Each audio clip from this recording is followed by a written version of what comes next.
Arab కంట్రీలలో ఖర్జూరం చెట్లు మామూలే, బట్ మీరు ట్విన్ ఖర్జూరం చెట్టు ఎప్పుడైనా చూసారా? ట్విన్ ఖర్జూరం అంటే ఏంటి చూడండి, ఒకే చెట్టు రెండుగా డివైడ్ అయిపోయి ఇలా ఉంది కదా. సో నేను పెట్టిన పేరు అదే ట్విన్ ఖర్జూరం అని. సో ఈ సైడ్కి వస్తుంది, ఆ సైడ్కి వస్తుంది. సో ఇది ఒక అట్రాక్షన్ అన్నట్టు వాళ్ళ ఇంటికి. చూడండి ఎంత బాగుందో. సో ఇది చూసినప్పుడు నేను కూడా చాలా వెరైటీగా ఫీల్ అయినా, కానీ సూపర్ అసలు. సో దానికి పండ్లు కూడా వస్తాయి, సూపర్ ఉంటాయి.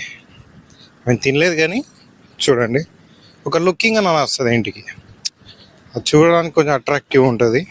సో వాళ్ళు కావాలని పెట్టుకున్నారా, లేకపోతే అనుకోకుండా అట్లా విరిగిందా, లేకపోతే అట్లా పెరిగే చెట్లు కూడా ఉన్నాయో తెలియదు కానీ, సో అది మాత్రం వాళ్ళ ఇంటికి మాత్రం చాలా అట్రాక్టివ్ అనిపిస్తుంది అన్నట్టు.